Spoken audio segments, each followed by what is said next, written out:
కొత్త పెన్షన్లు వచ్చింది 2018 ఎండింగ్లో. అప్పటికి మరి అందరూ అరువులు ఎంతమంది 10 ఏళ్ళు పోయిన వాళ్ళు ఉంటారు, 9 ఏళ్ళు, 8 ఏళ్ళు, 7 ఏళ్ళు, 6 ఏళ్ళు, 5 ఏళ్ళు, 4 ఏళ్ళు, 3 ఏళ్ళు, 2 ఏళ్ళు, అట్లాగే రానోళ్ళు ఉన్నారు బోల్డ్ అంతమంది. నాకు తెలిసినటువంటి వాళ్ళు 58వ ఏడుకి అప్పుడు లేదనుకోండి పెన్షన్, 65 అప్పుడు 65వ ఏడులో పెడితే 70వ ఏడులో వచ్చిన వాళ్ళు ఉన్నారు నాకు తెలిసి.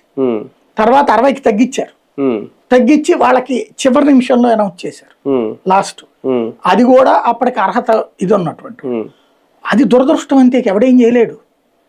జగన్ దాన్ని ఇచ్చాడు, ఏ 6 నెలలకోసారి, మొదట్లో 3 నెలలకోసారి చేశాడు, తర్వాత మొదట్లో నెలకోసారి ఎప్పటికప్పుడు అయిపోయి కొత్త వాళ్ళకి ఇచ్చాడు, తర్వాత 3 నెలలు ఇచ్చాడు, తర్వాత 6 నెలలకి చేశారు. జగన్ టైంలో పింఛన్ సచివాలయానికి వెళ్ళి ఇలా అప్లై చేసుకుంటే వితంతువులు కానీ డెత్ సర్టిఫికేట్ తీసుకెళ్తే ఇమీడియట్ గా 15 రోజుల్లో వచ్చేసి చాలానే ఉన్నాయి. 15 రోజులు కానీ లేదంటే నెల రోజులు. అది వద్దు అనుకున్నాను, అది కూడా జరగట్లేదు కదా, చెయ్యరు అంటున్నా.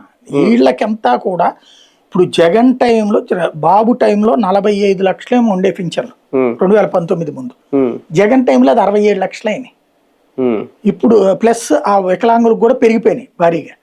అయ్యాక తగ్గించుకొచ్చారు వీళ్ళు అనర్హులు అని చెప్పి. మామూలు మెయిన్ పెన్షన్ కూడా తగ్గిద్దాం అనుకున్నారు, కానీ పబ్లిక్ లో రివోల్ట్ వస్తుందని ఆగారు బేసిక్ గా అయితే. ఇప్పుడు వీళ్ళు కొత్త పెన్షన్లు ఇప్పుడే ఇస్తారనుకోని నేను, ఇప్పుడు అంట ఏదో స్పౌజ్ పెన్షన్లు ఇచ్చారట కొంతమంది.